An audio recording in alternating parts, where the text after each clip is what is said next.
Good evening, good evening, good evening, peace family. Welcome to another exciting episode of Living Proof, Love Alchemist TV.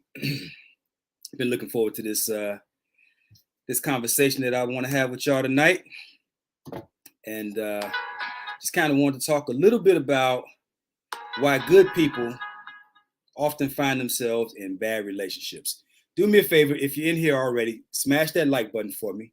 Smash that like button. Invite a friend, share this video, and I don't know. Let's see if maybe we can talk something up and maybe help some folks.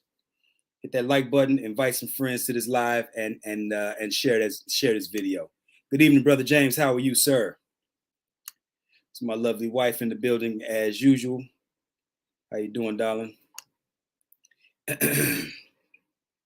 Why good people often end up in bad relationships. Oh man, what a topic. You know, everybody is a good person, right? We're all good people.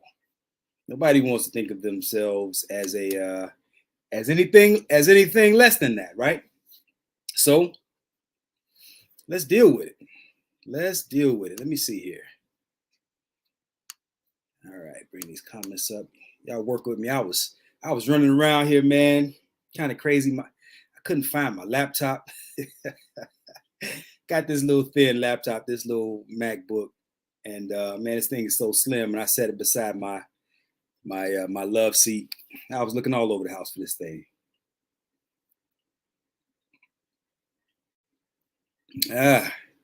Smash that like button, share this video, invite some friends, and let's get into it. All right, let me see. Let me know where you're listening from, who you are, where you're listening from. You know who I got in the chat, man. Who's in the comments? Who's listening? I want to see who I'm talking to. Don't be a stranger. Come in my house, wipe your feet on the rug, say hello. You know, say hello. Like to know who I'm working with. and as we talk about why so many good people land in bad marriages and relationships, we are going to discuss the conditions of love. People say conditions of love. I always tell people that, you know, one of the things that I promote is, so my business is called the Conditions of Love.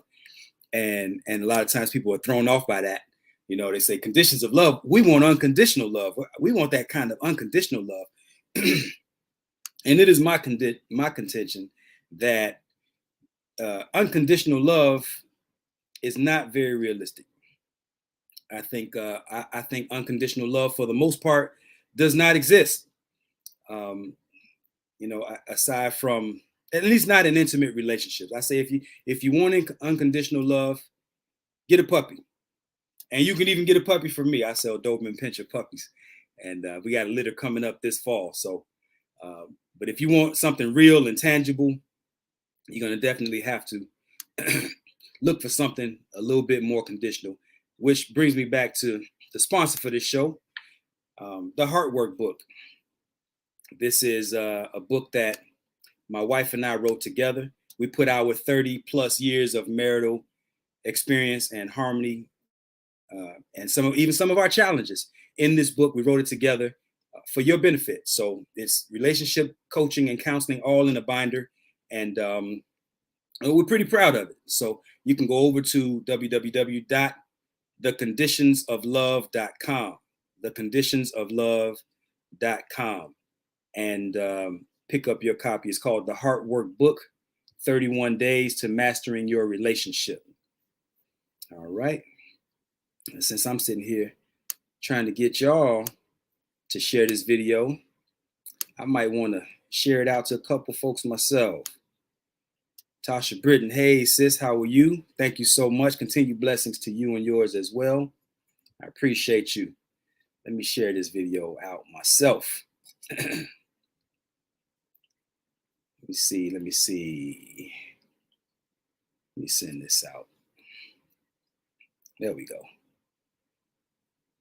All right.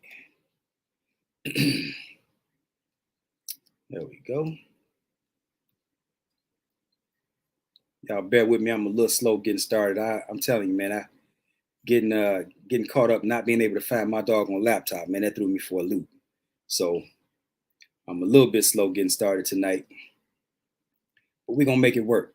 We're gonna make it work. Plus, that gives family a little bit more time to come on in. So that's good. It's all good. All right, so let's see, what are we talking about? We're talking about how so many good people end up in bad relationships. You know, I think I just start at the top. Let's see. James Gifford says, unconditional love can get you hurt. Man, listen. Unconditional. I don't believe such a thing exists, to be honest with you, man. Not in a healthy relationship. When you love something unconditionally, that means that there are literally no conditions that you would end the relationship for. And I can think of a few relationships that, even with as good as my marriage is with my wife, and as long as we've been together, I could think of a couple different conditions that she or I would be willing to walk away. And broken trust is one of those things, man. Trust is hard to recover from. Infidelity, those things are really hard to recover from. And I'm not saying that necessarily it would end because of that, but these things put a strain on relationships. So, enough said about that, I think. But here's the thing: good people, bad relationships. One of the first mistakes, and this is going to sound kind of cliche to a lot of people, but I'm gonna go here anyway. One of the biggest mistakes in good people, or one of the biggest pitfalls for good people that lands them in bad relationships, is that oftentimes we think that just because a person is a good person, that they're a good fit for a relationship with me or with you. And you can have two really good people that are just not good for each other. And you might be surprised how many different couples come to me and they've got these issues, and they're both really solid people, but they have very different ideas about what it takes to bring harmony to their relationship. Here's an example. We watch this show right now. I'm kind of a fanatic with these relationship shows. What is it? Love at First Sight is one, and what's the other one? Something Blind. Love is Blind. And I forget which one. I get them kind of mixed up, but there's this couple with this guy and this lady, and she's a go-getter. She's a hard charger. She's she makes her own money, and this, that, and the third. Now I get the impression, I get the vibe from her that she's a really good person, and I get the same vibe from him. The difference is she has aspirations to be something like a Fortune 500 CEO, but he wants a stay-at-home wife. He wants her to cook and clean and do all these different things that a traditional wife would do. But she's not cut for that, right? That doesn't mean she's a bad person. It doesn't even mean that she's a bad wife. It just means that she's not a good fit for the current scenario unless something changes, right? Something has to change, or, that's going to crash and burn. So James says, that's so true. There's my lovely mother in the building. How you doing, mama? My wife, married at first sight. Okay, there it is, married at first sight. And I don't know if it's Fortune 500 CEO that she wants to be necessarily. I was just using that as an example, but she's kind of, she's been independent all these years, making her own money and paying her own way.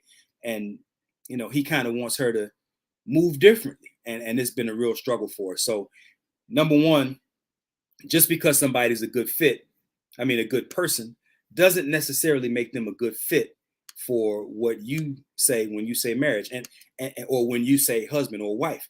And I think that it kind of spills into number two a little bit.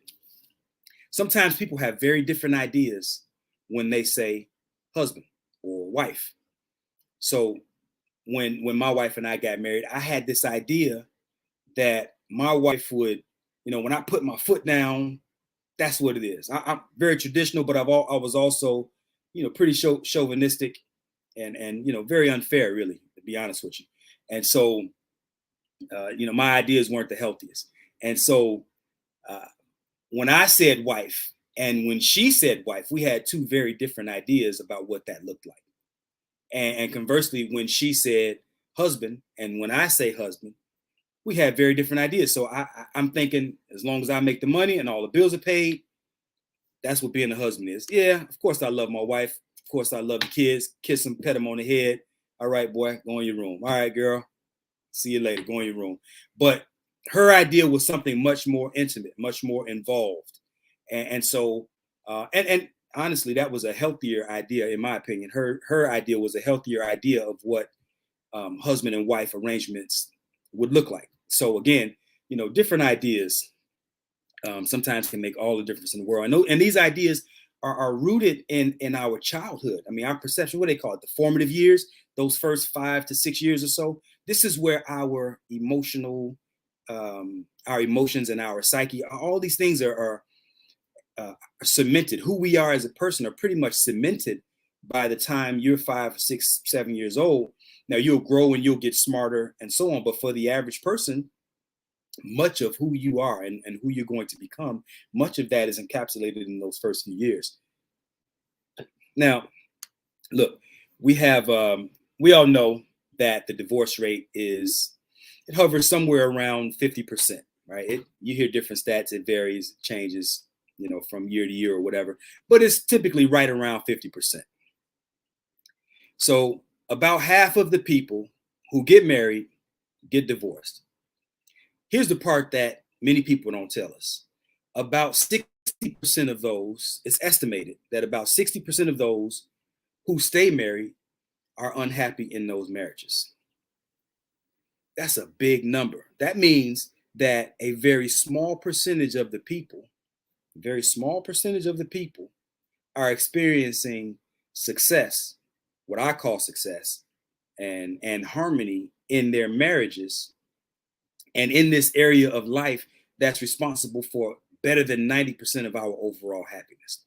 Most people, right? Experts have concluded that as much as 95% of our overall happiness can be attributed to how well we do in our intimate relationships. So for the most part, it's almost like entrepreneurship when you think about it, because there are a lot of people with great business ideas. They want to get out here and want to, try their hand at entrepreneurship. But the overwhelming majority of businesses fail, and they fail fast too, like within the first 5 years. So I think I got to look at the rate of that. I'm not sure. Does anybody know what the rate of that is? What is the rate of success for entrepreneurship? I bet you it's probably around 10%. Definitely, I would bet that it's definitely not more than 15%.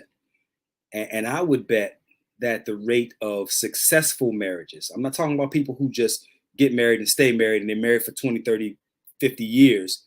I'm talking about people who are experiencing a high level of harmony and just healthy marriages, healthy exchanges of ideas, just a healthy environment and atmosphere. I would bet you that it's probably around no more than 15% of the couples who are married experience that. That will be my guess. Brother James says, you're right. For example, a good man doesn't necessarily mean he will be a good husband. And so many of us aren't aware of that. These are facts. These are absolute facts. Let me see. If you're in here, do me a favor, hit that like button, share this video. And also, let's see, I got an interesting statistic here. According to the U.S. Bureau of Labor Statistics, the BLS, this isn't necessarily true. See, the data from BLS shows that approximately 20% of new businesses fail during the first 2 years of being open, 45% during the first 5 years, and 65% during the first 10 years. Only 25% of new businesses make it to 15 years or more, right? And I'm drawing a correlation, or a parallel is probably a better word, a parallel between the success in businesses and success in marriage. And again, I define marriage maybe different from some other people, but I don't consider longevity to necessarily be success. Success in a marriage to me is a healthy environment and a harmonious arrangement where two people are getting what they want from the relationship. And again, and that's flexible, right? Because we all have different ideas about what we look for in a marriage. So two people in that arrangement experiencing, a mutually beneficial outcome. So 25% of businesses succeed, make it to 15 years or more. I bet you, by virtue of my definition, I bet you the success of marriage is less than that. Let me see. Tasha says, amen. Do me a favor, if you want to support what we do here, what I offer, you can show your support via Cash App, $ Love Alchemist 11, scrolling across the bottom of your screen, $ Love Alchemist 11. All donations are appreciated. As we know, as I've shared countless times before, I do a good bit of pro bono work. There are couples that I don't like to advertise that necessarily. I don't want people just hitting me up for the free just because they know I do it. But there are people who are, much less fortunate and are not able to always pay for services. And so I don't think, to the best of my ability, that means that their relationship should necessarily fail. So I try to serve in the best way I can. Like what Muhammad Ali said, that service to others is our rent that we pay for being on this planet. So I don't know. I kind of like that. And so I have an abundance of this gift, and I like to share. So that's that. Let me see. Let's get back into some other reasons why good people end up in bad relationships. Here's another one. One of the reasons that good people land in bad marriages or bad relationships is we go looking for a good wife or a good husband based on our idea, right? Without first making sure that we are offering the other person a good husband or a good wife. So in other words, myself, I wanted a good wife, but I was looking for or trying to make her, I wanted her to be a good wife without offering her a good husband in return. Does that make sense? Holla if you hear me on that one. Holla if you hear me on that one. I listen. Let's see. James says, I'm learning from you, brother. Long-term relationships aren't necessarily successful when there's no growth and development. Absolutely, man. Absolutely. I think all these different slogans and cliches and inspirational quotes come to mind, but be the change you want to see, right? Be what it is that you want to see. And in order to have a good friend, you got to be a good friend. In order to have, and I think the same thing is true in marriage. In order to have a good mate, you have to first be a good mate. And there was listen, I think people underestimate just how much power we have in these relationships.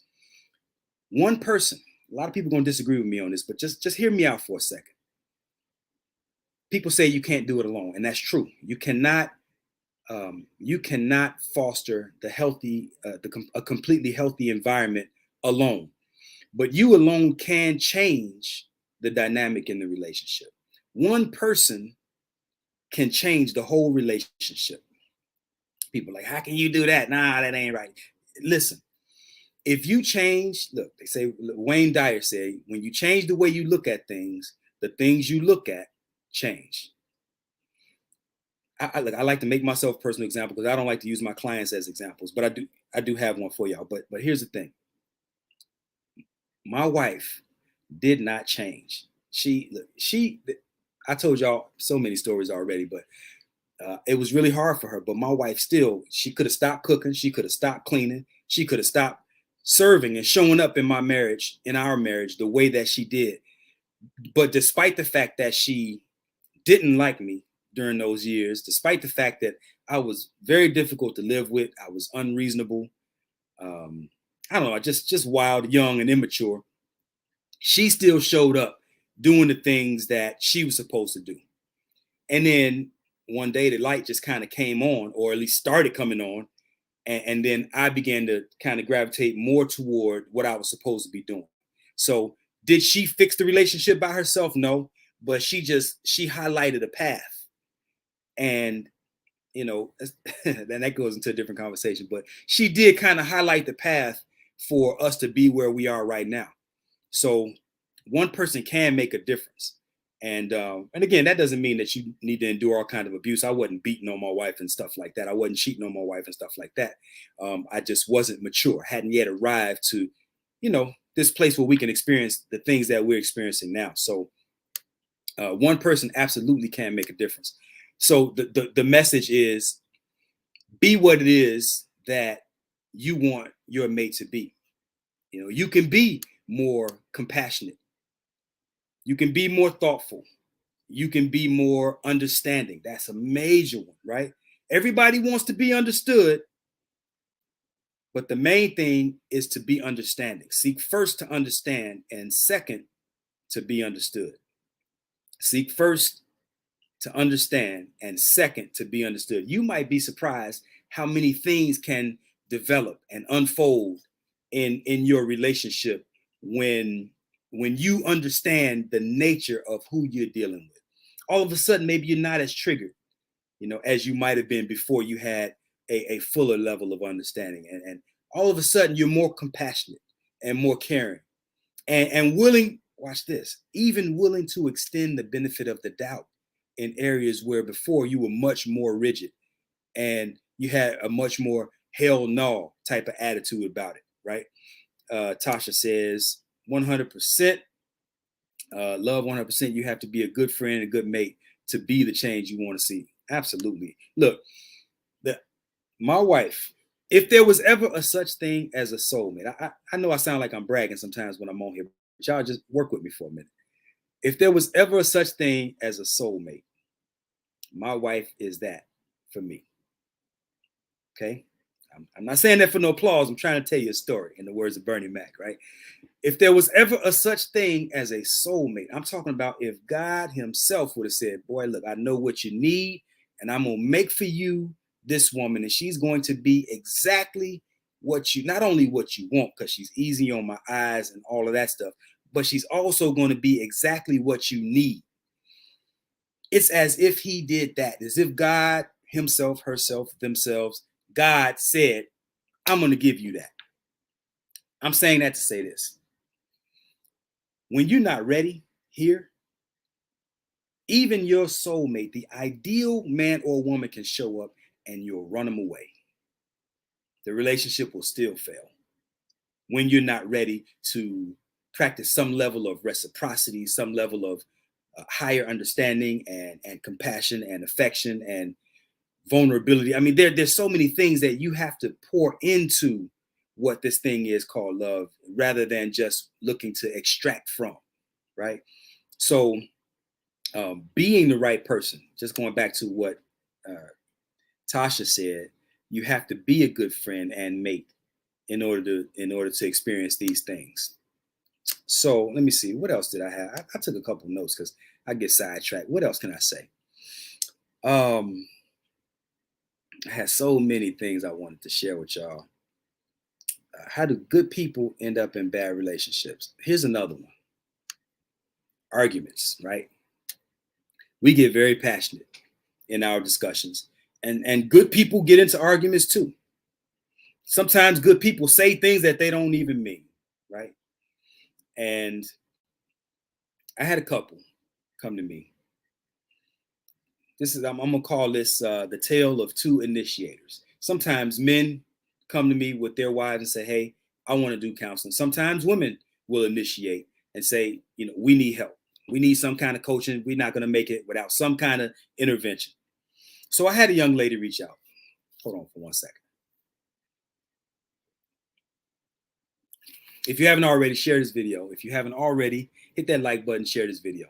So look, I had a lady reach out to me here on social media, and she says, you know, we're struggling pretty bad. We need some help. And I'm like, okay, cool. You know, let's set it up. So we made the arrangements, and first I'm talking to her, and then she brings him in, right? First conversation was with just her alone, and then in the second session, he comes in. Because I always, you know, I can help one person, but it's always better. I get a much fuller picture when it's two people. And one thing that I promote is I don't listen. I don't do winners and losers. I'm on the side of the relationship winning, not him winning or her winning. So it just so happened that she had the most complaints, but she was actually the one that needed the most help and needed to make the most improvement. I said she was the one that initiated, but she was the one she was the one with the most complaints, but she was also the one who needed to make the most improvement. She needed the most help. She was ready for me to tell him what he needed to do, but she wasn't ready to hear what she needed to do. Do you understand? So she needed the most help in order for their relationship to get where they wanted to go. She needed the most help. She was the one who needed the most to make the most strides, the biggest strides, but she was least willing to hear what those things were. She wanted to focus on what he was doing, what he wasn't doing, where he was coming up short. Another situation, a man brings his wife to me first. Again, same thing. First session. I guess maybe for these first sessions, people like to feel me out. And so I'm talking to him and I'm like, hey, this is good. If you can, if she's available, let's put her on three-way. So he's like, you know what? Let's do it. So he's comfortable enough. He brings his wife in. And it's always this is why I love talking to both people. Because when you hear one side of the story, it hits so different than when you get a fuller picture and you get both perspectives. It's kind of like when my children were young, they would come to my wife crying about, a conflict that they might have had. And whoever came to her first and was crying the hardest, they were automatically right. Right. They were usually the one that was right. And the other one was getting yelled at. Right. And I'm saying it wasn't until sometimes she would hear the second person's story, the second child's story, before she had a fuller picture of what was going on in the conflict and then better able to resolve it. Right. So the second brother, he brings his wife and we're on the phone and we're talking. And initially she's a little bit apprehensive because I'm his friend, right? I'm his suggestion. So, and on top of that, I'm a man. So now we got two men and she's thinking, oh, I'll give it a shot, but I already know how this is going to go. And, but she begins opening up and we have a really good discussion about what's going on in their relationship. And in this scenario, he was the one that needed the most help, needed the most strides to make in order for their relationship to be what it was supposed to be. And she ended up admitting later, she was like, man, I was really surprised by how unbiased he was. But the best part of the whole conversation was the guy, he said, man, at first I didn't necessarily want to hear those things. Nobody wants to be the most incorrect, but he was very receptive. And I'm telling you, we had one session, and I think we were on the phone for maybe about an hour and a half or so. One session, and that was about maybe been 6 months now.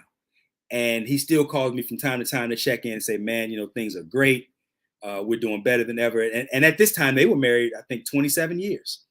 So again, he was the one that initiated. He was the one who needed the most help. The difference is he was willing to do the work that I suggested. He was willing to make the adjustments that I suggested. What's up, King? And they both were the beneficiaries of this thing, right? So the tale of two initiators, you have one who thought I was super biased and thought we were ganging up on her, which I don't benefit from that at all. And then we had the other one where the woman expected that we would be ganging up on her, and then she came to find out that she really appreciated what I was offering them. So again, you have to be willing. I guess the long story short, you have to be receptive to constructive criticism. You have to be receptive to constructive criticism. So how does that tie into these arguments? Well, oftentimes we get into these heated discussions, and the more heated the discussion gets, the less receptive we are to what the other person is saying. They say anger is the wind that blows out the lamp in the mind, right? Anger is the wind that blows out the lamp of the mind. That means the more upset you get, the less you're thinking, and the more you're preparing to make the best speech that you'll ever regret, right? The best speech that you will ever regret. So keep a cool head, keep the conversation, keep the tone low. And then you got to maybe, sometimes it's best to just take a break until things can calm down a little bit. And then we can maybe resume the conversation at a time when tension has subsided a little bit. And here's the thing, people say a lot of hurtful things, right? People say a lot of hurtful things. Apologies don't always fix that. As a matter of fact, I'll go so far as to say most times apologies don't fix it.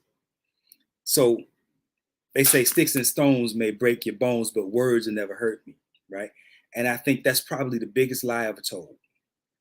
I think people recover faster from the damage done through sticks and stones than they do from some very hurtful words. You can say things to somebody. There are people who are still dealing with hurtful things that were said to them in their childhood 30, 40, 50 years ago, right? People that are still dealing with pain. So I like to say in a marriage or in a relationship, when you say hurtful things to people, let's just imagine you said 100 different hurtful things to somebody, to your significant other. And then each time you said something hurtful, you offered a very sincere, heartfelt apology. Because you can do that. You can really mean it at the time that you say it. And then 5 minutes later, an hour later, maybe a day or two later, you can say, hey, you know what I said to you was real messed up. And I'm so sorry. I'm going to buy you a card or a rose or a Rolls Royce, whatever it is, right? You can offer the greatest apology ever. Here's what I equate that to. Imagine you had a box of nails and a hammer, and you had a wooden fence around your yard, right? And you go around that whole entire perimeter of that fence, and you take those nails one at a time, and you hammer those nails into the fence post. Tap, tap, tap, tap, tap, all the way around until you nail in 100 nails. Those are the hurtful words that you said, right? Those are the mean things that you said that hurt the other person's feelings. And then you go around and you remove each of those nails. That's the apology. So you caused damage, you caused hurt, and then you offer a sincere apology. So you put the nails in and then you pull them back out. Sincere apology. Problem solved, right? Wrong. Because every place that you put those nails, there's still a hole there, right? There's still a hole in the fence every place that you put a nail. That hole represents the injury to that person's psyche, sometimes to that person's spirit, and ultimately to the relationship. And sometimes it takes a little bit more effort to close that hole up than maybe we would like. So I'm saying all that, I guess, to say this. Be mindful of what you say. It is better to bite your own lip until it bleeds even than it is to say some of the things that we're thinking, because once you say it, ain't no return button on that arrow, right? There's no return button on that arrow. We have to be really, really careful, really mindful of what we say. Pause for the cause. Let me wet my whistle. Kimberly says, amen. James says, I see your point, brother, but I've learned and refused to allow the words of others to affect me anymore. I like that. Here's the thing. I'm not just talking about others. I'm talking about your most significant other, right? I'm talking about my spouse. Now, people outside of my marriage, there's very little that anybody can say to hurt my feelings. I think it's almost impossible, really. And I hope I'm saying this at the risk of maybe even sounding a bit arrogant, right? But it is almost impossible to hurt my feelings, because I just, I think even people who make the greater the effort to hurt my feelings, the more I think that effort is about your own pain, not necessarily what I did. So, and also even bigger than that, I just don't take things personally. Which way to say that? I don't know, but I don't take things personally. So your efforts or anybody's efforts to cause injury to me is much more about them and what they're going through than it could ever be about me. So I don't take things personally. So, but again, now my wife, it hurts my feelings if my wife is genuinely in pain or genuinely hurt. Now that bothers me, and even if she says some mean things or hurtful things to me, it's not going to necessarily hurt my feelings, but it's going to, make me say, well, man, what is it that's bothering her so bad? And what is it that I can do to maybe help alleviate that pain? Right. That's what my concern is, not so much about what she might say to me, because I don't know. It's just, that's how I think. So James says, her too. Yeah, well, I'm with you, man. I guess that's pretty much, we're saying the same thing. My wife, again, it's really, really difficult to hurt my feelings, and I think that's a good quality to have. I think that's something that we should all strive for. I think it doesn't really benefit us to allow people to penetrate us like that, especially people who haven't really proven that they have your betterment, your best interest at heart. Right? There are a lot of people who like you, but they're not necessarily invested in you living your best life. Right? I know that my wife is absolutely invested in me living my best life. So when she says something, especially if she's hurting, then I'm going to do my best to alleviate that hurt. Tasha says, I'm with you, brother love. I don't take people's words personal. 100. Yeah, that's real rap.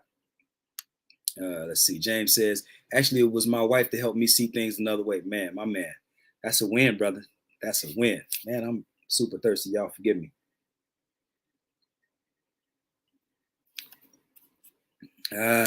James, it sounds like you got a good connection over there, man. That's all right. I always appreciate seeing those. What else did I have? I had some other ideas. I went all over the place. There was just kind of going back to this idea that I don't take sides, right? I don't take sides in relationship conflicts, marital conflicts. But I will tell you this. I had one client. This guy was, cheating on his lady left and right. Don't come to me if you raggedy. You know what I mean? Unless you're willing to if you're sincerely willing to make a change, then I can work with that. But don't come to me if you out here bad. You know what I mean? You out here raggedy and you cheating. I don't care, male or female. I don't care. If you out here dirty like that and you want to continue those ways, there's nothing I can do for you. I'm not going to help you rationalize that behavior or justify that behavior, right? So come to me if you want to get better, if you want to do better, if you want better outcomes for your relationship. But if you're trying to keep it gutter, come on, man. I really don't have, I don't have room for that. So maybe that's my weakness, if you want to call it that. But if you want to keep it gutter, don't come to me. I'm not your guy. Male or female, it does not matter. I'm just not built like that. But the point I was getting ready to make is I don't choose sides, right?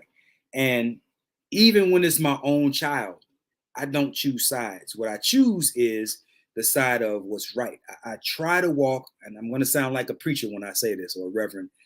I ain't no saint, right? But I try to choose the most righteous path, the most righteous outcome for the scenario, right and just.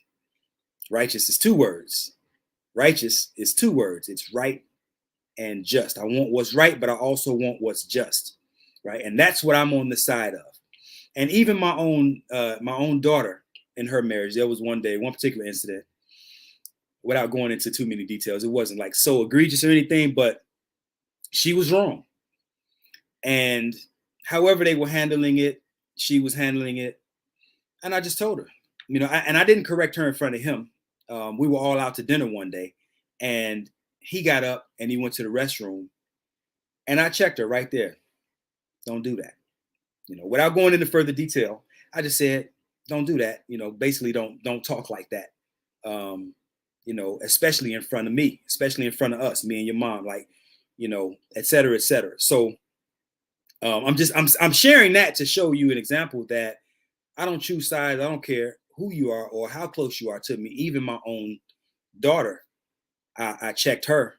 You know, I corrected her. That's a better word. I corrected her when she was wrong, and he didn't even see the correction. But I guarantee you, he experienced the effect of the correction without even knowing where it came from. You know, and I don't know. I just think that's what fathers are supposed to do, or parents. That's what parents are supposed to do. James says, "I've learned a lot from you, Brother Vaughn, and it has worked for me. So I thank you, sir." Man, I appreciate that, brother. I appreciate your appreciation. I really do. Makes me feel good. You know, and and that really, Brother James, you know how I think about you, man. I mean, every time I talk to this brother, um, he makes me want to read. It's one of the smartest cats I know, Brother James. Hey, James, do me a favor, man. Type the name of your show in the comment section, and when you go live, your live times, so the family can tune in to you whenever you go live. One of the most brilliant brothers that I've come to know, and that brother inspires me to learn more and to read more every time I talk to him. I'm telling you, it's just a real wise brother right there. So follow that brother. Put your contact information in there, Brother James, so they can follow your show, man. Where else? Where was I at? Here's another way that good people end up in bad relationships. Society has conditioned us with some very unhealthy thinking, some very unhealthy ideas about masculinity and femininity, some very unhealthy ideas about marriage and relationships. And let me see, how can I say this? So right now there's this concept of the high value man, right? Everybody's talking about high value. And even there's some circles, they're talking about high value women. And to me, this is just an example. And I guess if you feel like going to look that up, because I don't want to go too far into it, but there's some attributes that a high value man has to have, you know, $100,000+ a year, et cetera, right? And so in my mind, that eliminates men like Marcus Garvey, Malcolm X, what's the other one? Dr. Amos Wilson, right? Fannie Lou Hamer, you know, maybe Rosa Parks if you want to go there. There's so many, Ida B. Wells. There's so many people that will be eliminated from that equation of high value if you're primarily equating value to money. Now, don't misunderstand me. Money is a very important tool, but I think we have to understand that it's just a tool, right? I think that even before I was making the money that I'm making right now, like I'm, you know, I have more income than I've ever experienced, but we were experiencing very high levels of harmony and happiness within our marriage long before the money, right? Long before the money. So I'm saying the money is just a tool to enhance what's already there. So if you have a highly toxic and highly dysfunctional environment, money is going to add to that toxicity and that dysfunction. It's not going to improve it, right? But on the other hand, if you establish a high level of harmony and functionality in the relationship, you'll find that the money, again, is just a tool to enhance that vibe, right? Brother James Gifford, y'all follow him, the Judas Den Show, Fridays at 7 p.m. Eastern. Good show, highly intelligent brother right there. So run on over and hit that Judas Den page and show that brother some love. Show that brother some love. Dabir, Christine Gilliard, thank you for tagging that sister into the show. Hopefully I'm saying some things that can add value to y'all's perspective. Any questions? Y'all got any questions or comments for me? Anything that I need to that you would like to hear me address? You know, I don't like to just get on here and ramble, even though I do like to hear myself share some of these thoughts. I really like to address concerns that y'all might have. Here's another one. This is more common, I think, with women than with men. There is a passive-aggressive kind of response to being offended or being hurt. So oftentimes women go silent. there's a difference between being silent and the silent treatment, right? There's a difference between being silent and the silent treatment. There are times when my wife used to get so mad that she would just get quiet. She would go silent. That's not the silent treatment, though. She was getting silent to preserve, to stop herself from saying things that she didn't mean to say, to stop herself from saying hurtful things that she might not be able to recover from, and also being silent so that she would say things that might injure me further than the conversation or the conflict had already injured us both, right? So she would go silent. That's a healthy thing, I think. When you get so mad or so upset that you're trying to say, okay, you know what? I'm going to calm down before I say something that I might regret or something that I can't take back. That's going silent. The silent treatment, though, that's a different thing, right?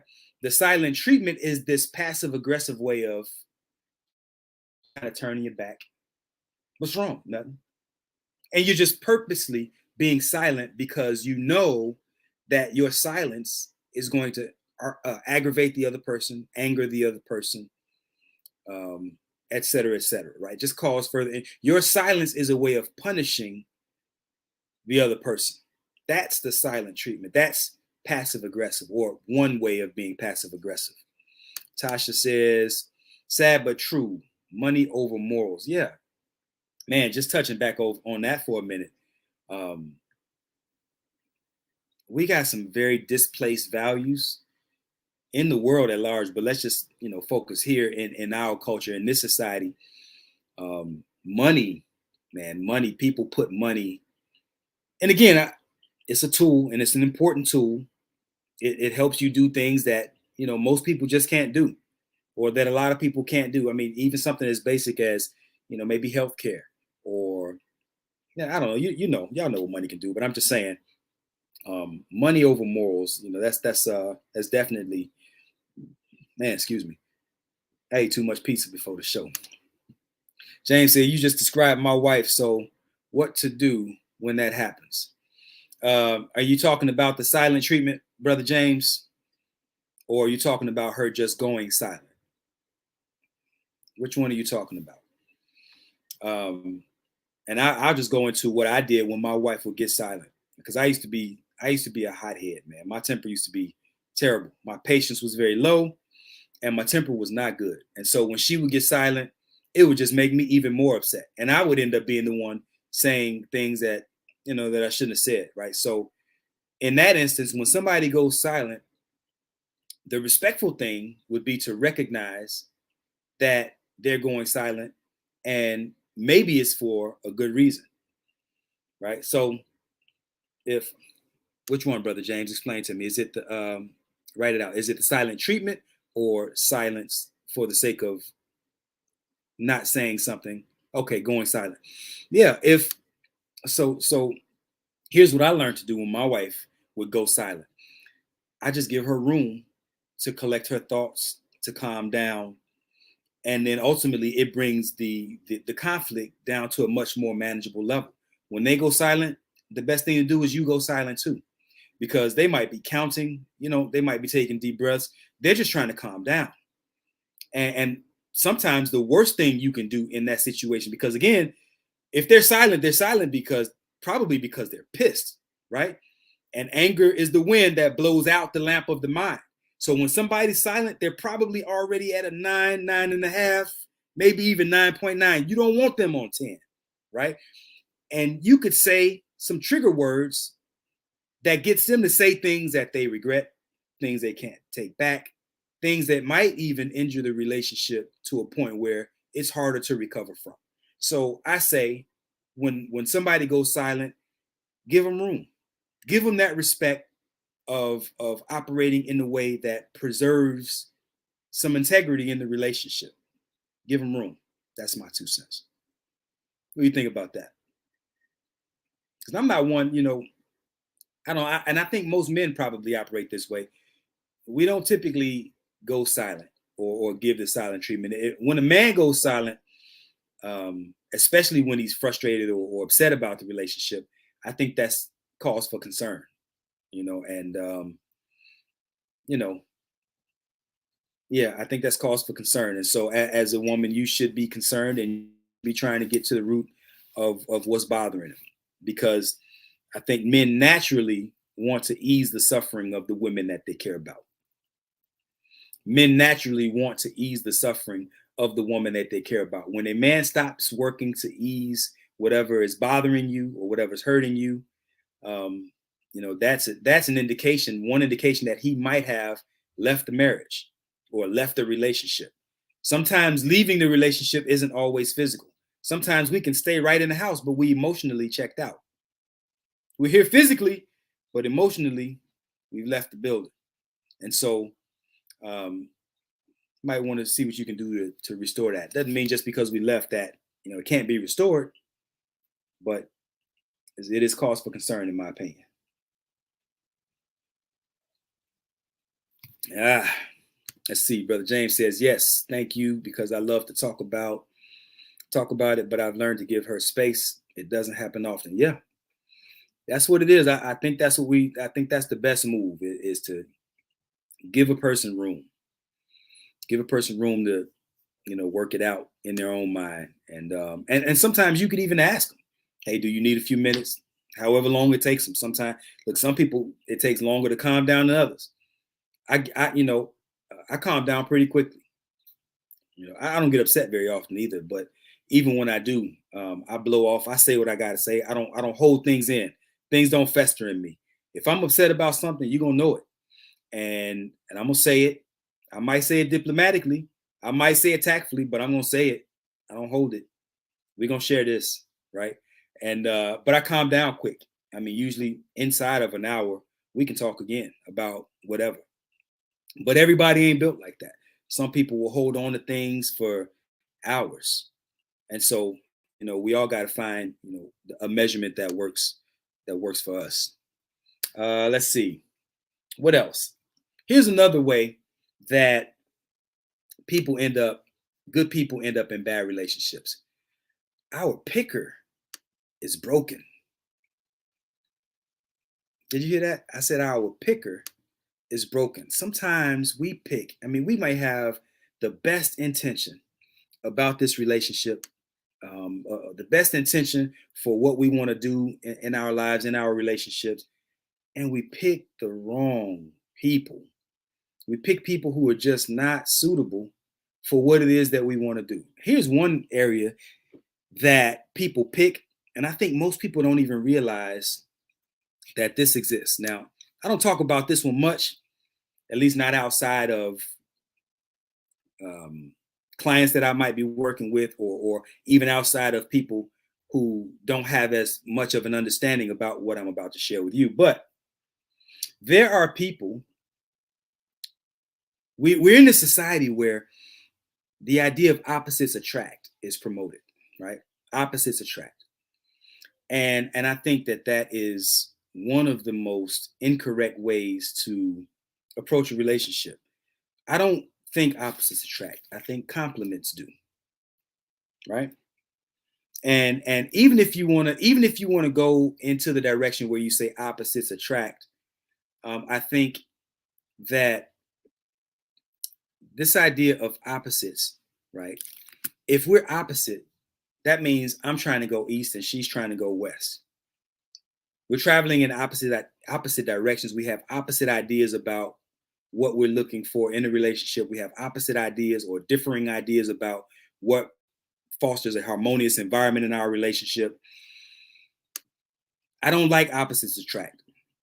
I like complements attract, because complementarity is a principle that we can build upon. Her strengths, my weaknesses. My strengths, her weaknesses. Salt and pepper, right? Peanut butter and jelly. PlayStation and the games, right? Things that go together, things that, I'm good. Look, Neo made a song about it. I'm good all by myself, but I'm a force when we're together. You make me better. I want somebody with me that makes my life better. Not only that, I want somebody with me who feels like I make their life better too.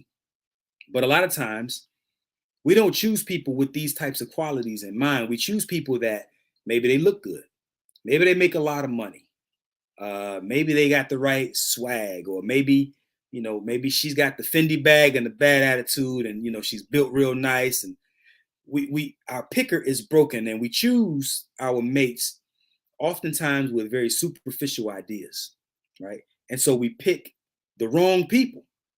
But here's one way that I think a lot of people overlook. I like zodiac signs, man. I have respect for zodiac signs. And I think I've seen so much. And I know a lot of people dismiss it. And I understand if that's not your thing, I understand. But I can't ignore what I've seen, right? And I've seen so many people have come to me and they're arguing on the phone. I can just tell by the energy in their disagreement that they're opposites as far as zodiac is concerned. They are each other's polarity. Does anybody know about that? Holler at me let me see if anybody in the chat, if anybody in the comment section knows a little bit about what I'm talking about. I can go into this a little bit if y'all are interested. Tasha says, I agree. If I go silent, it's to calm the environment and need space to cool and come back to my normal peacemaking self. That's what I'm talking about. My wife is the same way. I just give her some room when she gets like that, right? I'm gonna touch on this zodiac thing a little. I haven't talked about this in a while, but so many people overlook the impact of your astrological alignment. So here's an example. I'm an Aries, right? I'm born under the sun sign Aries. Let's see. Tasha says, I love that. If we can't better each other, it doesn't make sense. Real talk. Real talk. And look, let me put this disclaimer out here as far as this zodiac sign stuff is concerned, right? Just because you might be each other's polarity in the zodiac sign, it doesn't mean that you cannot still experience a high level of harmony in a relationship. But understanding is the key, right? You have to have a higher level of understanding than what the average person has in a regular non-polarity based relationship. Does that make sense? So here's a question that I just got from Fuzz Lights. What do you know about Libra men? Okay, perfect question, because that's exactly the direction I was going. I'm an Aries. My polarity is Libra. So let's say, Fuzz Lights, if you were an Aries female, what's your sign, Fuzz? If you were an Aries female, the Libra would be your polarity. That is going to be one of the most challenging relationships for you. Okay. Sagittarius. Okay. So, perfect. So, as a Sagittarius, the Sagittarius is under the umbrella of fire signs, right? There are 3 fire signs. There's Aries, Leo, and Sagittarius. Each of those fire signs has its polarity in the air signs. So Libra is the polarity for Aries. Sagittarius is the polarity for, man, shoot, did I forget? It's been so long since I talked about this. What's the other one? Libra is the polarity for Aries. Leo is the polarity for Aquarius. And Sagittarius is the polarity for, dang it, what's the other Aries? Oh, Gemini. Sagittarius is the polarity for Gemini. So these polarities are the most challenging relationships. And now there's another branch of this, and that's the Chinese astrology, and that's where it gets a little bit deeper, where you're talking about the horse being the polarity of the rat and different things like that. But that's deeper than I want to go for this conversation. The point is this, and if you want to know more about that, and if you need more about that, you can always reach out to me and we can go more into what it is that you're looking for in your own relationship. But okay, so Sagittarius and Libra. So I said all of that, air sign versus fire sign, for this reason. Air signs and fire signs are each other's polarity, and each of them has their own within those 6 or within those 3. And so air signs and fire signs typically have a greater challenge in finding harmony in those relationships. Okay. even though Aries and Libra are each other's polarity, Libra and Sagittarius are still air and fire signs. And so they typically experience a little bit more challenge than a Libra would experience if they were with somebody like an Aquarius, because that's a fellow air sign, or Libra with Gemini, because that's a fellow air sign. So each one tends to experience a little bit more harmony inside of their own umbrella, if that makes sense.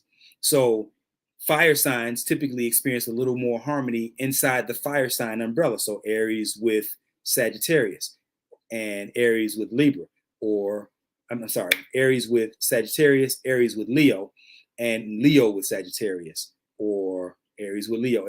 That whole trifecta, right? That whole triangle. And it goes a lot deeper, and there's some different characteristics that are inherent in each one.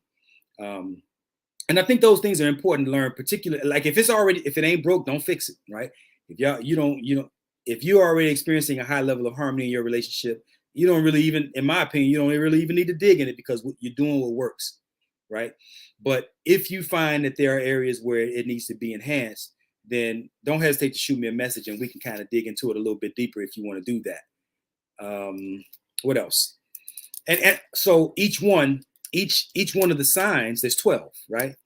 And each one of the signs has its own polarity. So if you just picture an analog clock, and there's 12 o'clock at the top and there's 6 o'clock right underneath it, the polarity would be the one that's right across from you. So if you look at the zodiac sign on the wheel, you'll find that each one aligns with a point on your regular analog clock. So if 6 and 12 are opposites, then 9 and 3 are opposites, or polarity. And just like 11 and 5 would be polarity. And what's the other one? 1 and 7 would be polarity. So just kind of look at those, and you'll see what I'm talking about. James says, so it's safe to say that since I'm a Sagittarius, the hunter, and I love fish, my wife is a Pisces. So now look, that's kind of how my wife and I are aligned. That's a fire sign and a water sign. My wife is a Pisces, so I know what you're dealing with, brother. I know what you're dealing with. And I'm an Aries, right? I'm a fellow fire sign like you. And one of the things that I had to learn, so I'm impulsive, naturally very impulsive, and I don't hold too many things in. And being an Aries, a lot of stuff, right? I never met an argument that I couldn't win, things like that. I'm always, in my mind, I'm very rarely incorrect, right? And so being with somebody like a Pisces female, it's a learning experience, because, how do I say this? Just because you might be, let me say it this way, I'm gonna flip it around and put it on them. Pisces females are very, very sensitive, right? Typically, they're the most sensitive out of all 12 zodiacs, right? The Pisces female is the most sensitive out of all the females in the zodiac. And so now, again, there are things that can change that, or affect that, how a person grows up, different things that might have happened in their life and so on. But if you take a Pisces female who has had minimal scarring in her life, minimal to no or little to no abuse, emotional abuse, physical abuse, etc., and she arrives at your relationship very healthy, typically she's going to be the most sensitive. But with that sensitivity comes a heightened level of intuition, a heightened level of compassion and caring. So there, it's not a bad thing just because a person is sensitive. I used to think that my wife was too sensitive, right? I would be like, damn it, you just too sensitive. And it wasn't that she was too sensitive. It was that she was too sensitive for my level of understanding of how to operate with her. Does that make sense? She wasn't too sensitive. She was too sensitive for my level of understanding. So I didn't understand that level of sensitivity. I didn't understand that heightened level of intuition and that heightened level of compassion that she brings, and this extra sense of caring. And then there's the other part where the Pisces, they dream more, right? They have more whimsical ideas than a lot of other people. So there's a lot of things that they bring to the table that if you don't understand how their mind works, it's easy to be dismissive of the type of person that they are when you don't think that way. And so there were some things that there were some adjustments that I had to make. Because again, I'm telling you, God, my woman as if is the type of woman as if the universe carved her out specifically for me. I don't know that a better option was available to me, and I was ruining it, right? So I was inspired to figure it out because I wanted this woman, but I didn't want her to be there as a prisoner, right? I wanted her to be happy and fulfilled in this marriage, not just to be here to serve me, right? I'm selfish, but I'm not that selfish. So so I had some learning to do, and that's true for all 12. We all have our little issues, our own little idiosyncrasies, our inherent characteristics, and so on. And I could go through all 12, but that's another show. Maybe if there's enough interest in that, then I'll come back and do another one. But let's see. Another reason why good people that kind of dives into the broken picker. So let me just, as an Aries male, I don't want to go out and pick a female who's Libra. Not generally. Now she would have to be exceptional, because again, this is probably going to be one of the most challenging relationships that I can find. Right. And the same thing, and I can kind of quickly go through them. Aries is the polarity for Libra. What's next? Taurus is the polarity for Scorpio. So that's going to be most challenging for the Scorpio and the Taurus, those each other. So Taurus and Scorpio, what's next? Gemini is the most challenging for Sagittarius. Cancer is the most challenging for Capricorn. What's after that? Man, it's been a while since I did the Leo is the most challenging for Aquarius. Leo is the most challenging for Aquarius. I'm doing all these off the top of my head, y'all, so forgive me. What comes after Leo, Desi? Dang it. Libra. Is it Libra? Virgo. I'm sorry, Virgo. Virgo is next. Virgo is the most challenging for Pisces. Whew, that's a tough one there. Virgo and Pisces, very, very challenging. What comes after Virgo is Libra. And so it starts to go back around, Libra and Aries and all of that. So Fuzz Light says Virgo is crazy. Why you say Virgo is crazy? You said you are a Sagittarius and you think Virgo is crazy. My wife would agree with you. But my wife is a Pisces, so she's biased, right? But Virgos are challenging. Virgos are very, very, there she is. Virgos are very, very particular. Man, she says bipolar. Now, see, most people say that the Gemini is the one who's bipolar. That's what most people say, and that's why their sign is indicated by the two faces. Right? I think that might be where that. Remember how we used to say back in the day? Well, girls used to say it all the time. They used to say stuff like, "You two-faced it." Remember that? You two-faced it. I used to hear girls say that a lot, and I think that term came from the Gemini, because Geminis are known to be one way and then another way, right? She says, nope, Virgo is flighty. Okay, I can't argue with your experiences. I cannot argue with your experiences. Yep, wife says Aries, Libra. Yep. I touched that one. Virgo is flighty. I can't argue with your experience. That has not been my experience. But yeah, I definitely understand. And so much about relationships comes down to how we relate to people, right? So the Virgo who you experienced that might have been flighty could have been completely different, and probably is very different in a relationship with the next person, right? So that same Virgo, you're Sagittarius, and so that same Virgo who gets into a relationship with a Taurus, all of a sudden they're much more harmonious than they were with you. So again, it's not just about, sometimes we tend to write people off because they're a bad fit for us. But that doesn't necessarily mean that they're a bad fit for all relationships. Might have been flighted with you, might have been right at home with the next person. James Gifford says, that's why Sagittarius is the best zodiac sign. You are absolutely incorrect, sir. That is the first incorrect thing that I've heard you say on these internet streets. That is the most incorrect thing, the first incorrect thing, and the simultaneously the most incorrect thing that I've ever heard you say, sir. If I had to take a stab at it, I would say that that Aries is probably by far the best zodiac sign in the entire zodiac. So I'm going to delete this comment. I'm going to wipe it clean from the entire internet because you are absolutely incorrect. Fuzz Light says, Sagittarius agreed.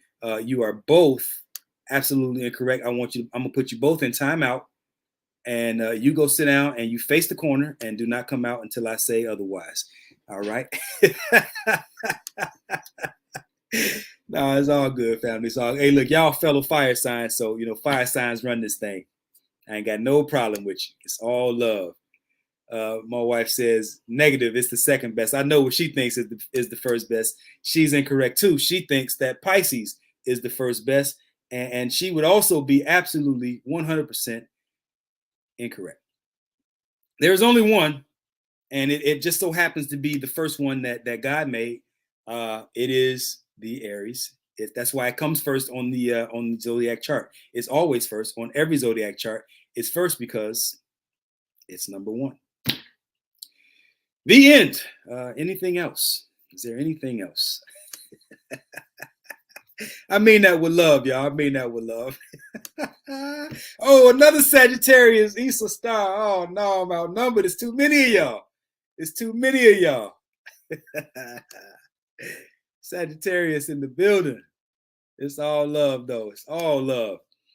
Look, another reason why your relationship, why good people end up in bad relationships.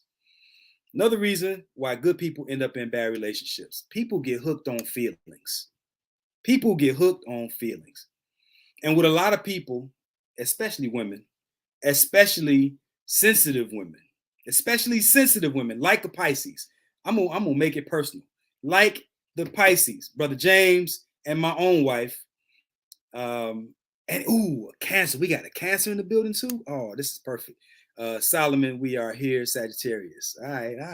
Look, I ain't gonna fight with y'all. I already told you what it is now. You're supposed to be in timeout anyway. We got another water sign, Cancer. Look, Cancer and Pisces. I'm talking about being hooked on feelings, right? Hooked on a feeling. This is another reason why why good people find themselves in bad relationships. People get hooked on feelings. And there are no two people, particularly these two females, the Cancer female and the Pisces female. And I can branch it out even too. I can go with the Virgo female too, but they're hooked on feelings. And sometimes with these people, as you say, Cancer, and my name is Larry. You old, Fuzz. We all old. We know what that is. We know what that's from. Look, to the Pisces female, I'm gonna keep it there. Getting hooked on feelings. The facts are how they feel. Did you hear what I said? Facts are how they feel. What they feel is the fact.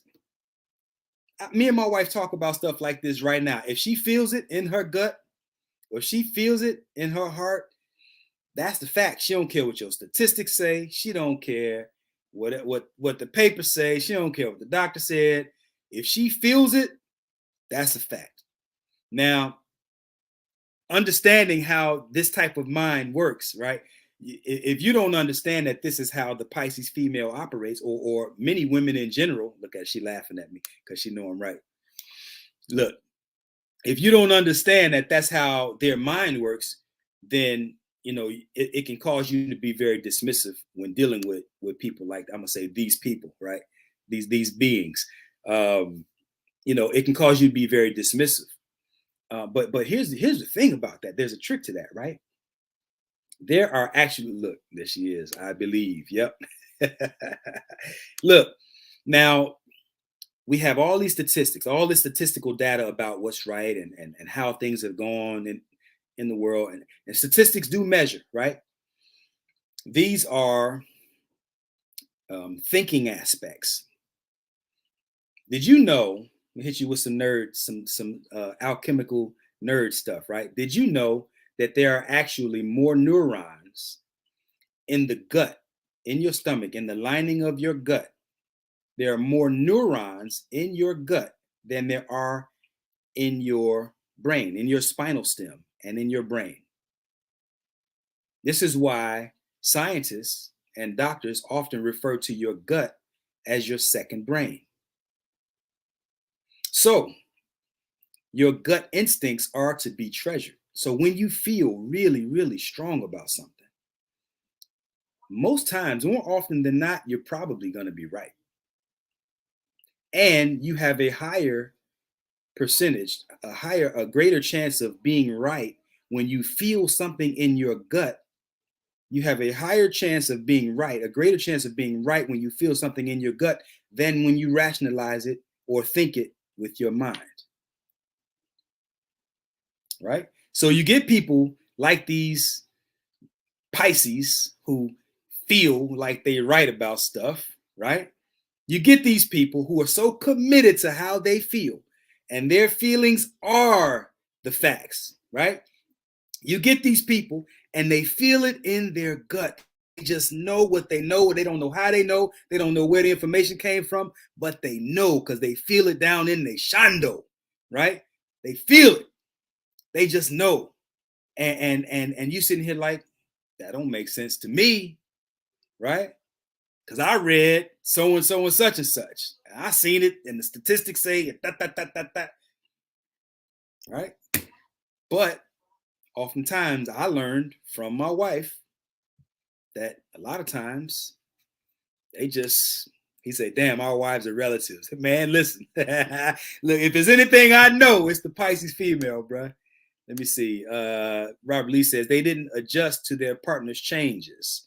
They compromised too much on their standards, and it didn't stop their partner from crossing boundaries that they set for themselves. Yes, sir.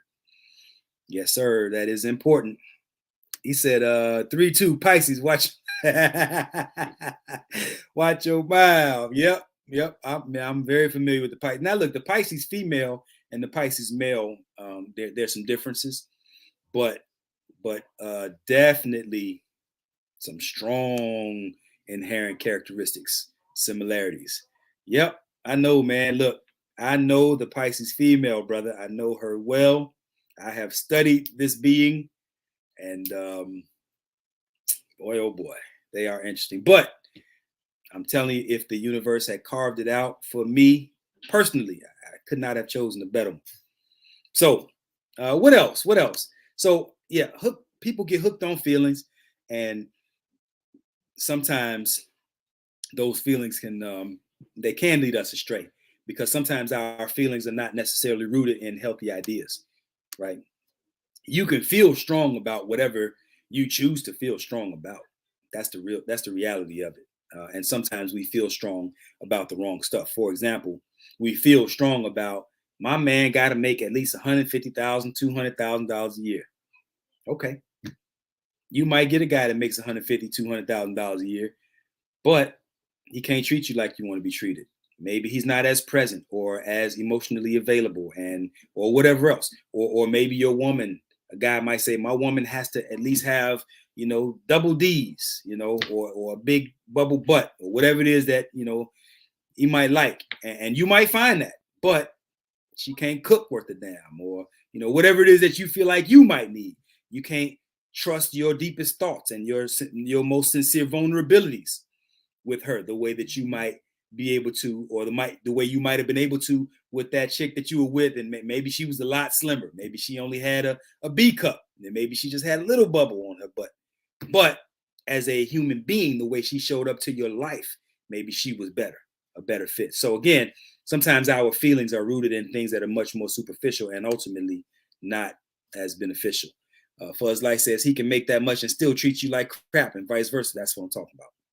That's exactly what I'm talking about. What else, man? I'm going on and on. Look, unrealistic expectations. That's another one. Good people often land in bad relationships because they have unrealistic expectations. People believe in these fairy tales, and look, I'm gonna make it personal again. I like making it personal because I don't like throwing other people out there, so I throw myself out there. My wife had her expectations were rooted in fantasies about what our marriage could be. And I wasn't thinking that way. I used to say to her all the time, like, man, that's some Disney stuff you talking about. We people don't do that, you know. But just so happened that the type of stuff that she was fantasizing about and envisioning 30 years ago that I didn't believe, that's actually what we have now.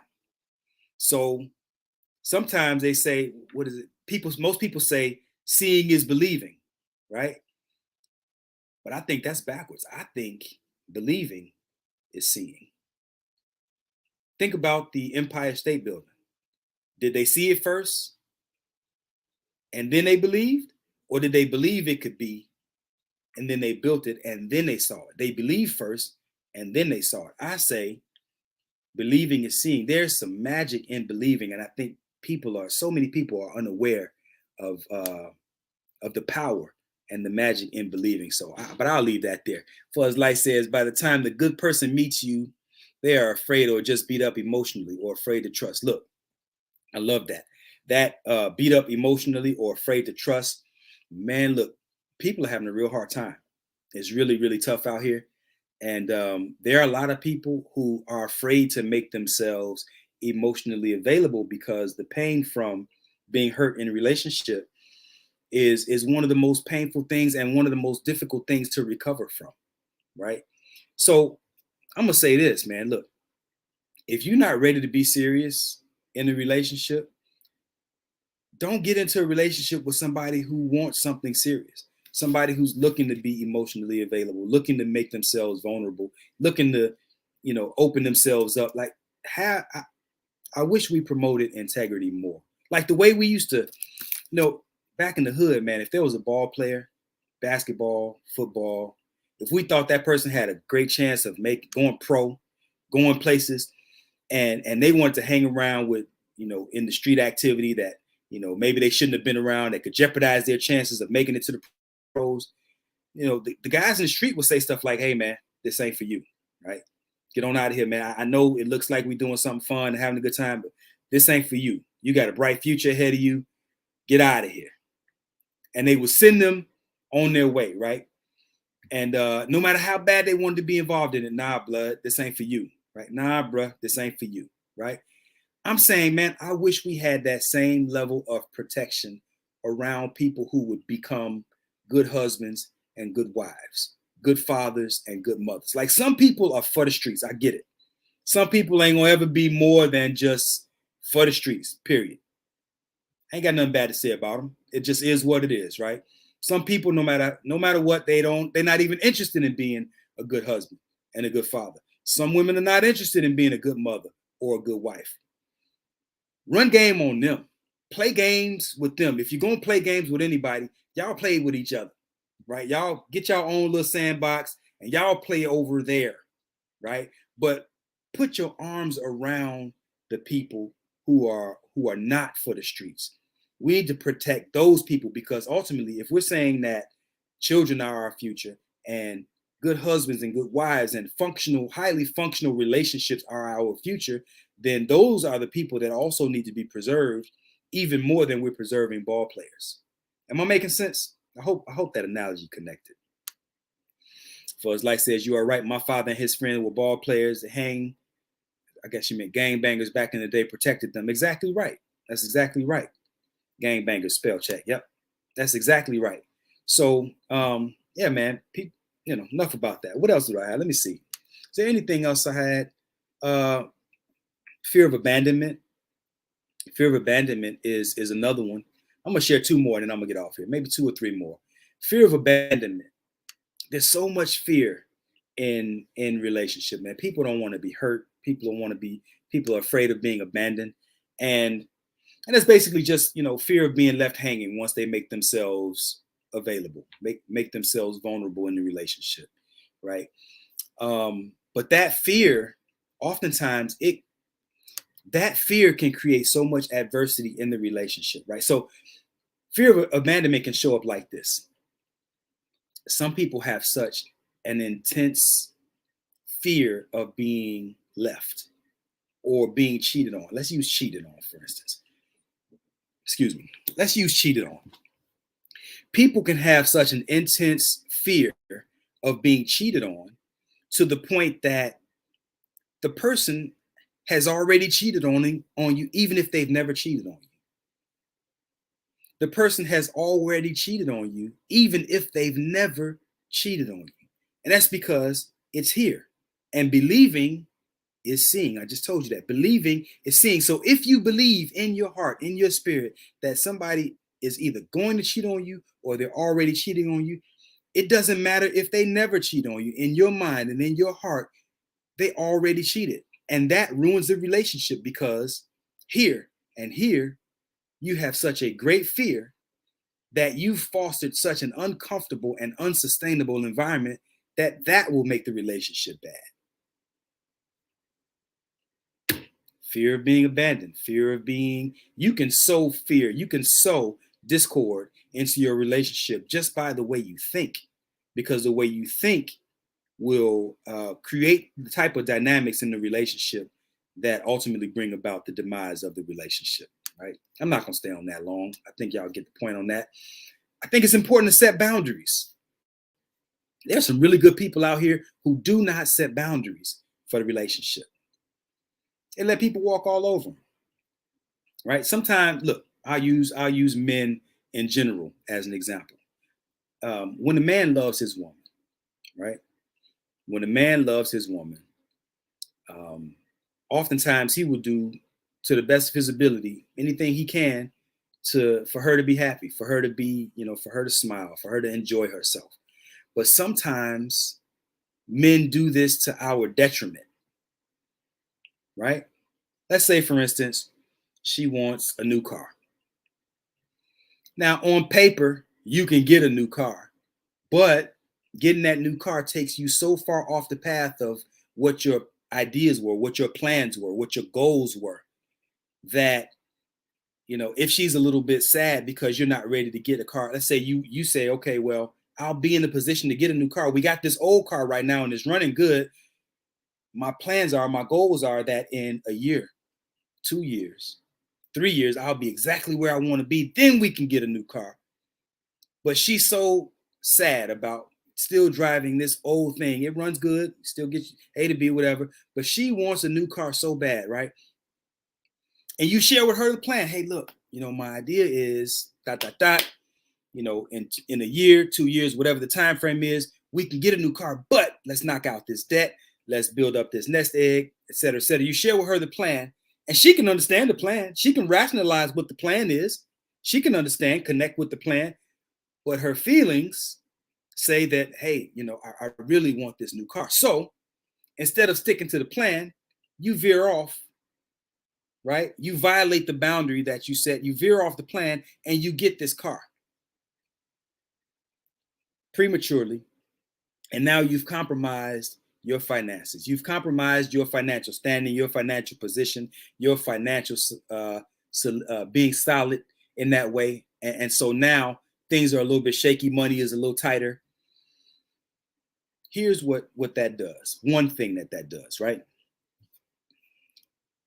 It undermines the trust that your woman is supposed to have for you. It undermines the security that your woman is supposed to feel when she's with you. One of the primary reasons that a woman is with a man is for security, safety, someplace that she feels protected and safe, right? When you violate something that you know is right for the sake of comforting her feelings, you undermine the very trust that she's supposed to have for you. And then oftentimes she'll find herself saying, well, damn, how am I supposed to trust you if you don't even trust yourself? You knew the right thing to do, but you did it anyway. You went against it, right? And I'm not saying that because, they necessarily want to play games or anything like that. Sometimes they get caught up in their feelings, and we have to navigate those feelings effectively, right? So you gotta set those boundaries, and you have to do the right thing. And sometimes the unpopular thing is the best thing that you can do. It might be unpopular, but it's also the healthiest thing that you can do. Tasha says, absolutely. Carnal thinking will bring forth a dead situation every trip. Real talk. Aya, what's up, sis? How you doing? How you doing? Oh, I'm glad you showed up. That reminds me, me and the brothers, we got 2 Married, 2 Single. We have our show tomorrow night at 7 p.m. So every Wednesday night we go live, and we do our show 2 Married, 2 Single. And tomorrow, what is it? What is the topic for tomorrow's show, Aya? Put that in the chat, please. It's 2 married brothers who are experiencing a very high level of harmony in our relationship, in our marriage. We've both been with our women for 20 plus years. That's the brother Kwesi, who is Aya's husband, and myself. And we have these back and forth dialogues. Sometimes very passionate disagreements with 2 other brothers. So it's myself and Kwesi. We're the 2 married, and then we have brother Pete and brother Oak, and we have these very spirited, very passionate discussions about how these dynamics are affecting our community and just relationships in general. So it makes for a real interesting show, real entertaining show, good stuff. So if y'all can tune in, once she puts that in the chat, then y'all, and plus you can just follow me here, and I'm gonna post it. I'm gonna share it tomorrow, and y'all can jump in. You can follow us there, and then I'll end with this last one. Two more. I'll give you 2 more. Difficulty expressing feelings. A lot of people have a hard time expressing feelings, and I think that goes back to what Fuzz Light said earlier about being beat up emotionally, right?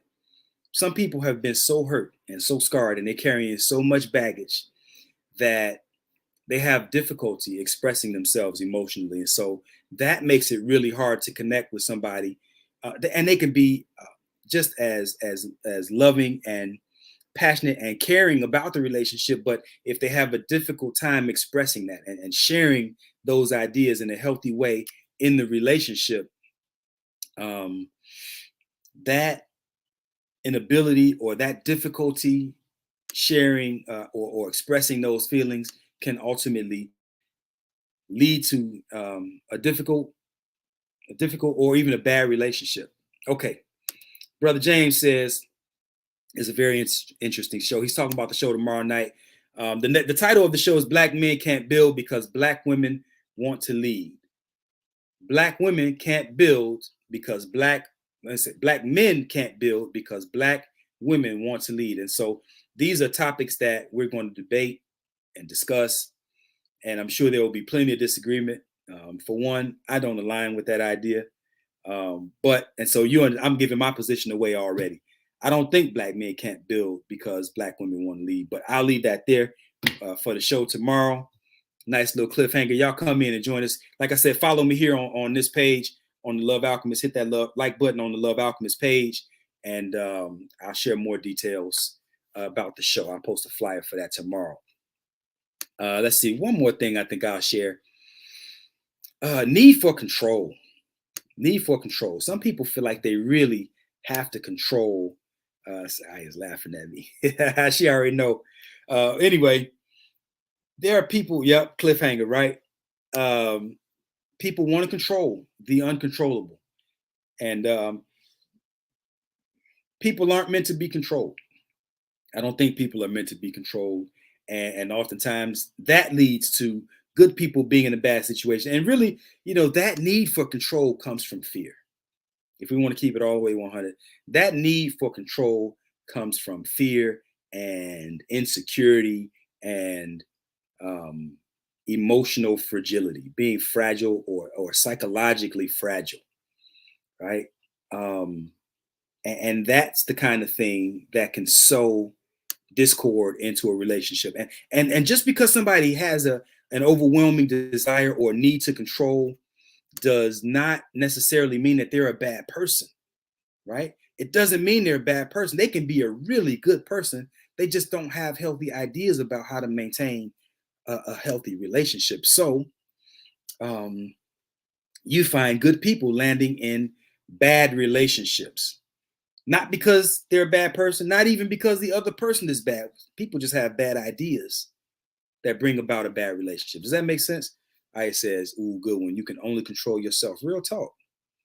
Real talk. But you got a lot of people out here, and really, I can't even say especially men. There are a lot of women who want to control. There are a lot of men there are people who just want to control the relationship. I keep saying that's the last one, but these ideas just keep popping up. Here's another one. Let me throw this one in there. We have some terrible role models. Most people, especially our people, have not even seen what a healthy relationship looks like. We have a lot of terrible ideas about what a healthy relationship looks like. And even not necessarily just seeing a terrible relationship, a lot of us have never seen a healthy, functional relationship taking place. So we get all these ideas. Right now the internet is flooded with all these relationship experts who've never experienced a healthy relationship, right? We got so many people out here who have all these ideas, and everybody's right. Everybody can Google an answer. Everybody can YouTube the perfect relationship. And most people have never seen one in real time. So they don't know what it looks like. Translation, they don't know what the hell they're talking about, right?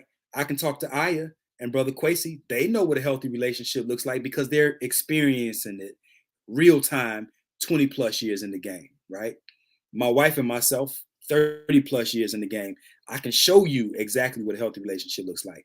When I talk, this is why I tell people, if you want to get, let's see, most of our views on relationships come from, most of our views from relationships come from television. These are facts. Between TV and the movies, and now we got Facebook and YouTube. But people don't know. I mean, many of these people are just putting on the show. They're just acting, right? But in real time, what a real relationship looks like, what real functional efforts toward achieving and maintaining harmony, that looks very different than what you see on TV. It looks very different than what you're hearing about on YouTube, and what people who have never experienced that in real time are talking about. You got a lot of people out here who are sharing their pain, and they're disguising that as helpful advice. I said, you got people out here who are sharing their pain, and they're disguising it as helpful advice. Right? Look, there's a brother on YouTube right now who's been divorced 2 times, maybe 3 times or something like that, has never maintained a healthy, functional relationship with the woman, and he's got hundreds of thousands of men talking about, yeah, he's the guy. He knows exactly what we need to do to get these women exactly where we want them, and he's never done it. He has never done it. I need to see some proof. If I'm going to take advice from anybody, it needs to be a man who is experiencing a healthy, functional relationship with a woman who's happy to be his wife. I don't just want to see, I don't want to just know his word. I want to know that man is, not only is he pleased about the relationship, but is the woman pleased about being in a relationship with him? I can tell you right now, I look at Sister Aya right here, and she's happy to be married to that brother Kwesi. She's happy to be that brother's wife. And when I listen to him, I could tell that he's happy about her being his wife. He's happy to be her husband. He's happy about their arrangement, right? You can look at my wife. My wife is ecstatic. My wife is probably the happiest wife on this planet, right? And I wouldn't trade my wife. There ain't a woman on this planet that I would trade my wife for. Jay-Z can walk through my front door right now. I wouldn't let him in, but he can come up to my front door right now and offer my wife $1 million, 10 million, whatever. She ain't going nowhere. She ain't going nowhere. Beyonce, whatever, I forget what her name is, I don't know. But she can come up to my front door right now and offer me whatever the hell she want to offer me, and I ain't going. Right? These are the types of people that I would like to hear from on what did y'all do? How did y'all get that? I don't really want to hear from people who still trying to figure it out or haven't yet figured out or have not yet achieved that. You really don't have a whole lot to offer me. Yeah, I'm not saying that you can't say some things that might be correct or that you might be able to say some things that are accurate. Hell, even a broken clock is right twice a day, right? But I need somebody that's doing this thing real time, functional, making it pop. You know what I mean? That's all I'm saying. Absolutely, brother, no doubt. Show me. That's what I'm saying. And look, this is why I do what I do. I love sharing what it is. And look, and I'm not saying that my way is necessarily the way, right? Everybody's relationship is different. Everybody's relationship is unique. We all got our own individual relationship footprint, if you want to call it that, right? We all have our unique relationship signature, right? So compassion in my relationship might not look like compassion in your relationship. Thoughtfulness in my relationship might not look like thoughtfulness in your relationship. Intimacy in my relationship might not look like intimacy in your relationship. But I guarantee you this, if you take away compassion from your relationship, however it looks, if you take away thoughtfulness and intimacy in your relationship, however it looks, you remove those elements and your relationship is in trouble. Just saying. I'm just saying. My wife says there is no amount of money he could offer me. I know that. I know that. Like I sound arrogant as hell, don't I? I'm not arrogant. I'm just confident. I'm telling you, I know what it takes to make my woman tick. And she knows what it takes to make me tick. And we're not interested in rolling the dice on nobody else. Because I know that money ain't the end all be all. I know that sex ain't the end all be all. I got enough money to the point where I'm cool where I'm at. And whatever I don't have, I know I can go get it. Right. And between the two of us, I know that we can get it. So money ain't the issue. And I ain't worried about sex. Look, hell, the fantasy 9 times out of 10, hell, 99 times out of 100, the fantasy is going to be better than the reality anyway. Beyonce breath probably stink. Cute as she is, I don't know that her breath don't stink. Right? I don't know that her feet don't stink. She get over here and I'm thinking I'm about to cheat on my wife with this woman and her breath stink, her feet stink, and I like, damn it, I did all that for nothing, and then I get caught. And now my wife is like, oh man, you ruined it. So now look, I messed up my for sure thing trying to get more things, and I end up with no thing. It's not a good thing. That's all I'm saying. James says, I won't leave either. Man, that's real talk. Aya says, yes, it's a whole lot of people not married telling people how to have a successful marriage. People don't know what the hell they talking about. I'm just saying, if you want to know how to have a healthy relationship, talk to somebody that's got a healthy relationship. I'm not getting a fat fitness trainer. Just saying, I'm not hiring a broke ass financial consultant.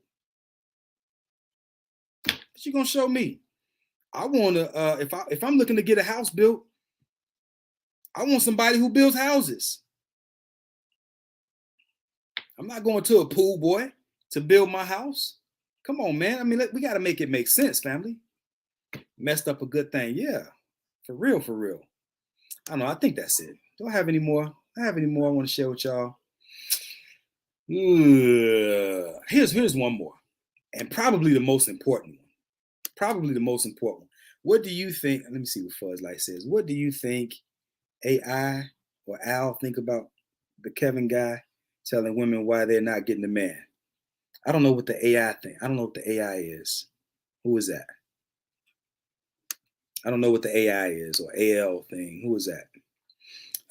But I will say this. I think that, so I said a broken clock is right twice a day, right? And I'm not calling Kevin a broken clock. Kevin says some things that I think he says some things that are valuable. He has said some things that are valuable. He has offered some perspectives that I think are valuable. But overall, to my knowledge, he has never experienced a healthy relationship with a woman. Never. So I said what I said about that. He can't tell me nothing about, oh, she says, you all, is that what you meant? What do you think? Oh, what do you all think about the Kevin guy? Okay, I got you.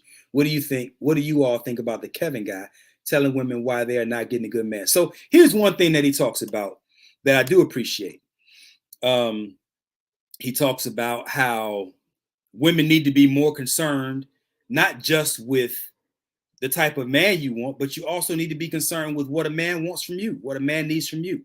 I think that's a valuable perspective. I think that's helpful. You should be concerned about what a man wants from you. If you want the type of man who makes $500,000 a year, okay, I can't tell you what to want, but what would that type of man want in a woman? I think that's important to know. But I think that's important in any relationship. One of the reasons that my relationship works, and I think Aya would probably vouch for this, one of the reasons that my relationship works so well is because my wife is invested in what it takes to make my life good. She's invested in what it takes. What do I want in my woman? She knows exactly what it is that I want in not just a woman, but from her. And then she gives me that. Hell, she gives me more than I even want. She gives me things that I didn't even know I wanted from a woman because she studies me. My wife has studied me, I think, to the point where she might know me, if not as good as I know myself, maybe even better. And I try to offer her the same thing in return. I think she does a better job of it than I do, to be honest.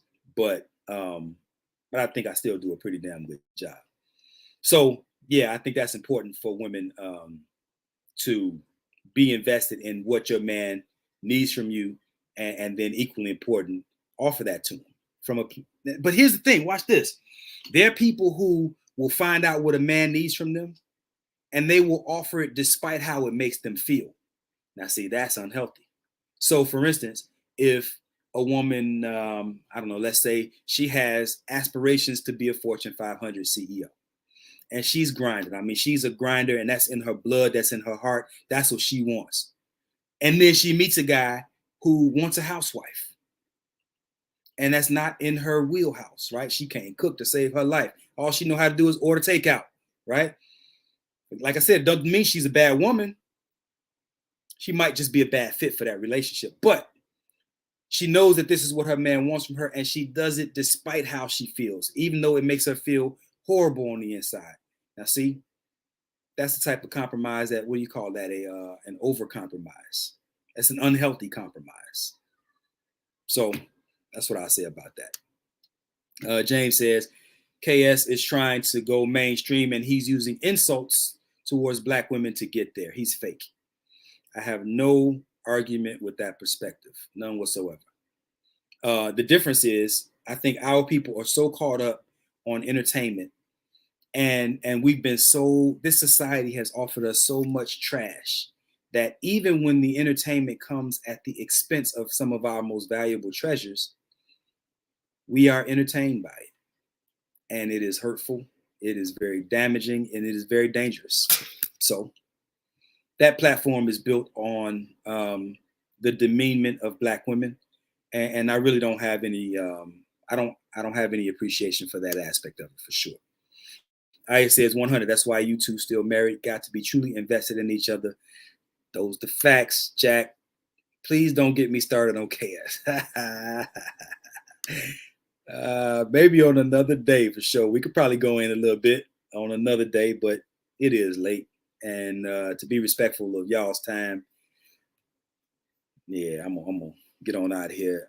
Aya says later she's gonna have regrets. Yeah. Yep. When you make unhealthy compromises in a relationship, it's gonna foster some level of resentment down the line. And ultimately it's gonna be the undoing of the relationship. So that's that. I could go on. I got things that's still popping into my head, but I'm gonna stop right there. Oh, I did say I was gonna offer that one last thing. Before you have a healthy relationship with anybody else, before you have a good relationship with anybody else, you got to have a healthy relationship with yourself. And the overwhelming majority of us, men and women, are showing up to relationships unhealthy, unprepared, and not ready to offer the other person a healthy version of masculinity or a healthy version of femininity, right? And so we're showing up to these relationships offering unhealthy ideas, unhealthy bodies, just a lack of health. And we're expecting healthy outcomes. Good person, right? But unhealthy. It's some good people out here who are just unhealthy. And they're showing up wanting to be loved. Everybody wants to be loved, right? Everybody wants somebody to appreciate them, right? I don't think there's anything wrong with that. But again, the way you show up to a relationship is your way of telling somebody what they deserve. So if you show up 200 pounds overweight, I'm not saying you're not worthy of love, but that's your offering to the relationship. That's your offering to the other person. You telling them that that's what they deserve. That's what they're worth out of you. And I'm saying we got to do a better job of offering a healthy, offering the relationship a healthier version of ourselves. We're showing up to these relationships shaky as hell, emotionally shaky, physically shaky, financially shaky, and expecting solid outcomes. And it's unrealistic as hell, right? So anyway, great show, Brother Vaughn. I have to have you on the show again very soon. Say when, brother, say when. You know, I love working with you, man. You're one of my favorite people on these internet streets, no doubt about it. So salute to you and what you do. All right, family. You know, without further ado, man, I've talked. I appreciate y'all so much for hanging with me. I've been on this thing almost 2 hours, and y'all been rocking with your boy Solid. You could have been anywhere in the world, but you're here with me. And for that, I'm eternally thankful, man. Love y'all to the end of the world and back.